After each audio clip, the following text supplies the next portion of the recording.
Like, I'd grab him. What's the matter with you, boy?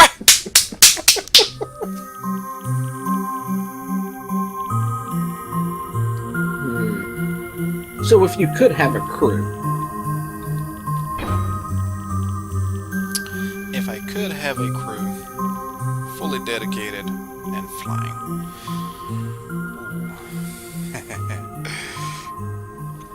Narn battlecruiser.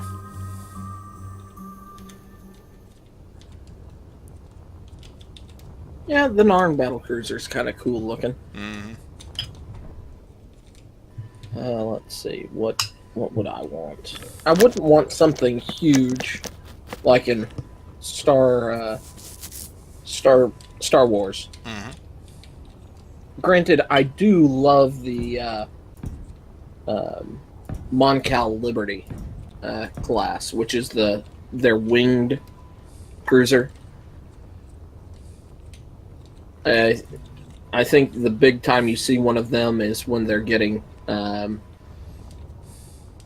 blasted by the Death Star. It's the only time you really see them.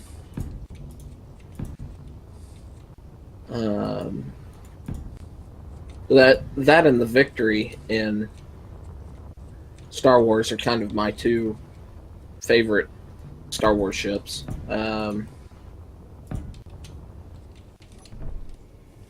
But that's kind of tough to sit down and go, I want something that goes quick, though. And the White Star falls in the quick category. Yes, it does. I know what I'd go with. Mm-hmm. Actually, this would be a perfect one for a personal ship. The TARDIS. Yeah. Yeah. I wouldn't even think. I mean, I was thinking about it, but I was thinking like, yeah, but is it a ship? And yes, it is actually. Yeah. That's what the S stands for. Space. Actually, probably if I went with a ship with a crew, the EA Warlock. Even though I said I don't know how much I'd like having that much crew. Mm-hmm. But still, the Warlock is a beast. Plus, they kind of use Warlocks and things like that for scouting. Yeah, Or talking about the living ships and whatnot. If it would actually listen to me, Vorlon ship. yeah, yes, Babylon 5, where the trope "touched by a Vorlon" came from. Yeah, Have you? Yes. Oh, Go ahead. okay. Since you have seen Babylon 5, obviously, have you seen Deep Space Nine? Oh yeah. Okay, what do you feel about that controversy between the two? There's controversy. Or do you know? Yeah, Do tell. there's some, at least with the first few seasons, people will point out similarities between the two shows. Mm-hmm. And there is some issue in the fact that Straczynski first went to Paramount to pitch the Babylon 5 show. Mm-hmm. And they eventually turned him down. However, they did not return his series Bible that basically told how the series would work, and he had to basically fight with lawyers to get his series Bible back from them. But about the time he gets the series Bible back, that's when the show stops looking very similar. I honestly didn't really notice it that much. I mean, what are some of the points that they're making out?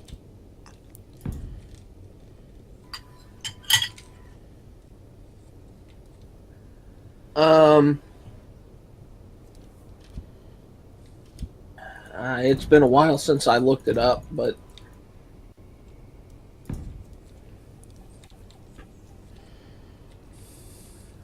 there were a few episodes that had similar plot lines. Um, similar, but not exact. Right. Um,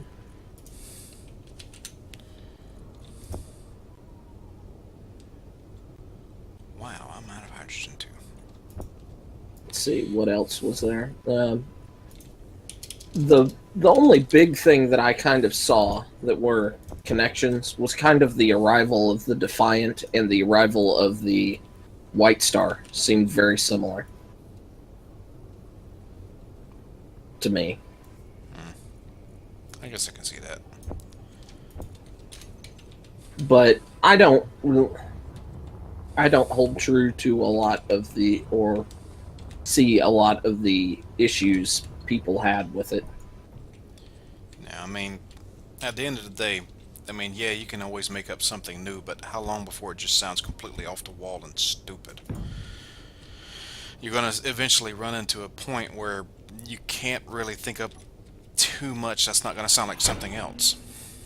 Yeah, I mean, it'd be kind of hard to do a scripted survival series that would be interesting on a planet now that Shaq and his group has done it. I believe Aaron and them, they do semi-scripted. Mm-hmm. And we're on a planet not really doing any.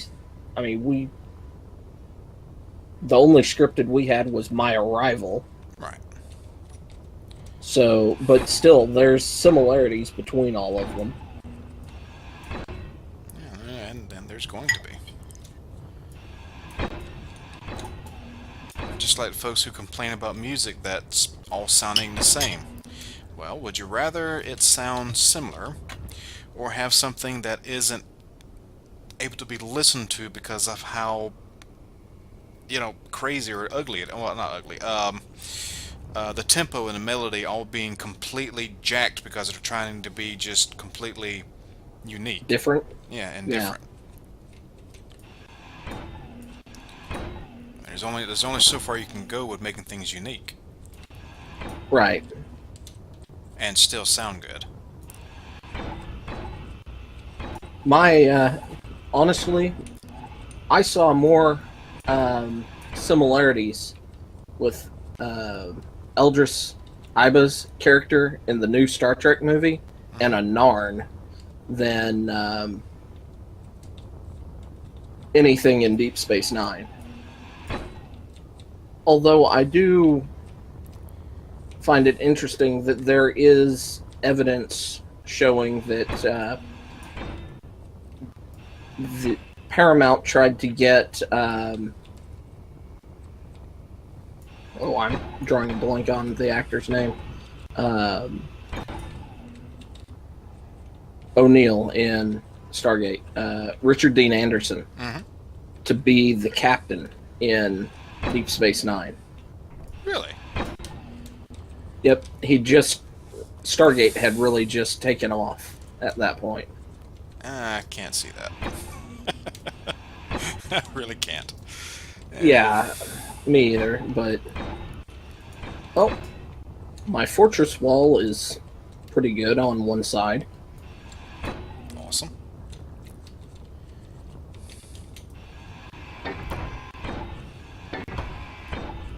And now for the next section.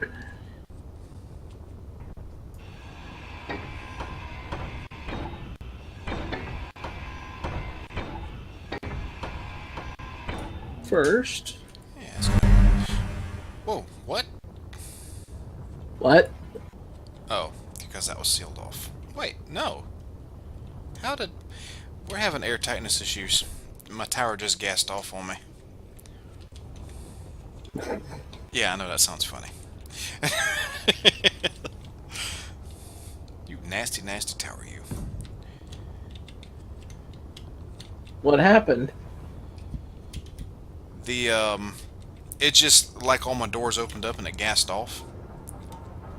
You know, kind of like the base was doing a while ago. Ah,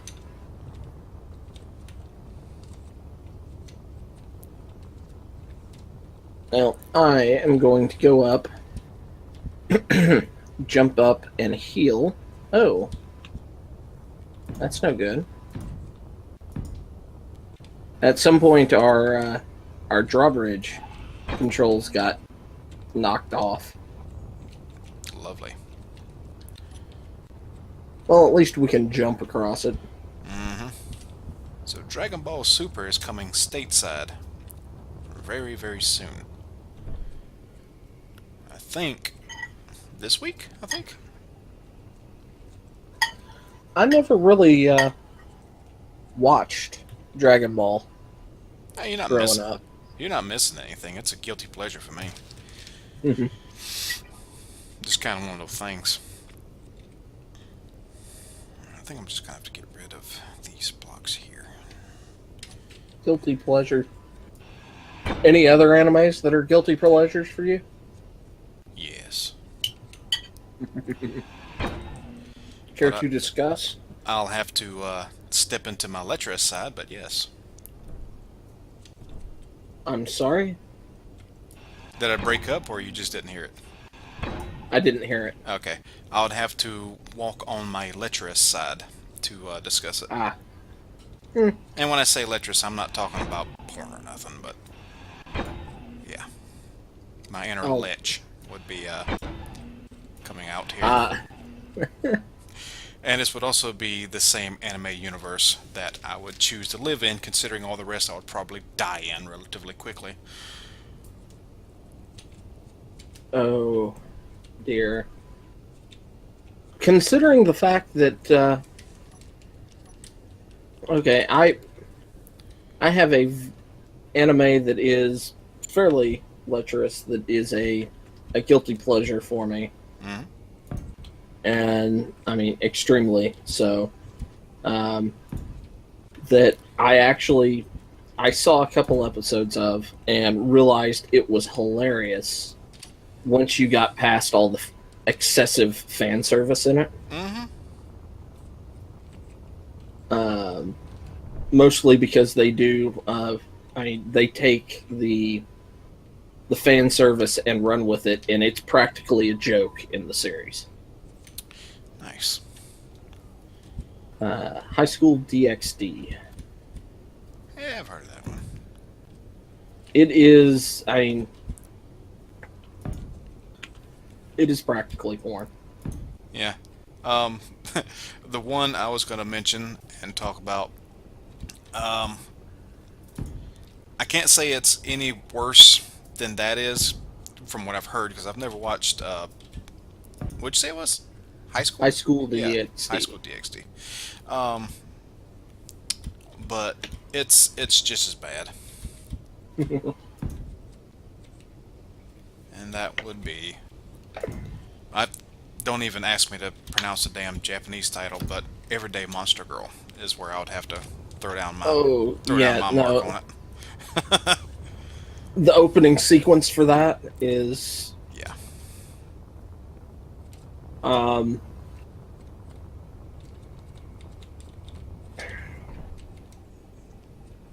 I like the shape of I this. I was actually kind of surprised to come across High School DxD in the part of the country I'm in for sale at a Hastings. Can I make that work? It really surprised me. Yeah. Um, Outside of going to Best Buy, I don't have a lot of options except for buying them online somewhere. Uh, well, I recently bought three animes from Christmas Cash. Mm-hmm. Um, If I do that. One is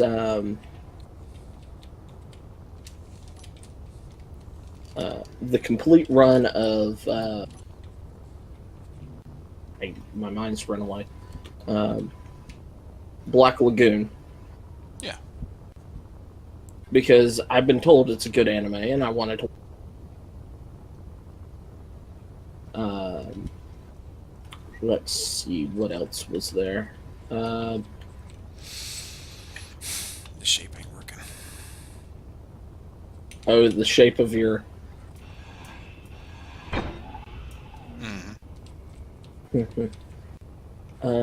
Spice and Wolf is another one that I grabbed. I Complete run of that. love Spice and Wolf. I want to find. I want to go ahead and bite the bullet and get the light novels and finish it because 2 seasons ain't enough. Let's see. What else did I have? And I grabbed the third season of High School DxD. Okay, so here's a good one for you since we're talking about uh, where we would like to, well, where I was talking about where I'd like to live, and unfortunately would end up dying if I was in most other ones. You were guaranteed not to die. Whatever, no matter how it ended up, you are guaranteed not to die in the world of your choosing. What would you do? Where would you choose?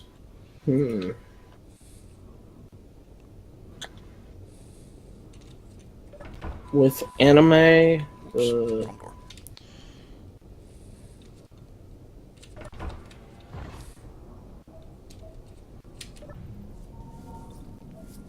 well, I love the concept of gate, so probably that. I hadn't seen that one. It's good. It's good.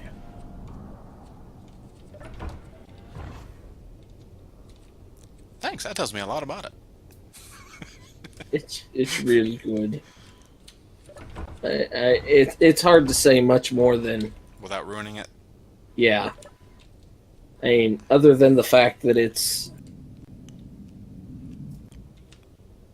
summarize, you have another dimension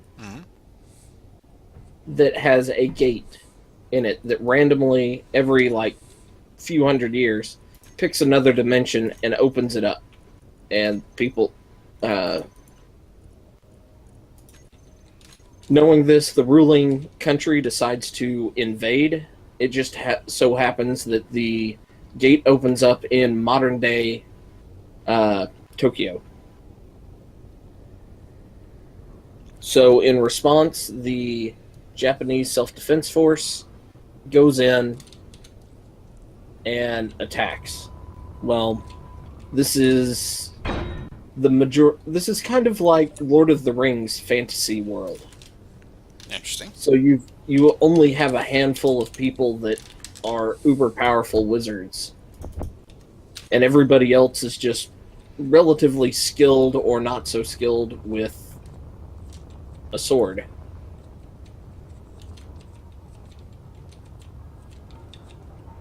So everybody, the Japanese self-defense force shows up with tanks and Humvees with tow missiles and assault rifles and all sorts of modern goodies. And it's a small group, maybe 300 or 400 people, and this medieval army with knights on horseback with lances and things like that try to charge them off of their encampment area in the first episode. And you can tell how bad that goes. Yeah. Yeah. So they establish themselves as a regional power fairly quickly. And as the series progresses, they bring aircraft in, and eventually they end up fighting dragons and things like that with modern tech. It's awesome. And speaking of that concept, I actually got around to watching Familiar Zero, or Zero Familiar, whatever it was. It was okay. She is annoying, isn't she? She's very annoying, and I don't see any redeeming qualities, and I would slap that poor boy right across the face and make him chase after that maid. Siesta. Like, I'd grab him. What's the matter with you, boy?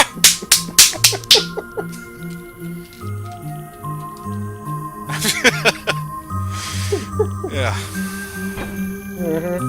I do Already? feel sorry for him. I don't. I don't. He's asking for it. He's going right after it. He's a glutton for punishment.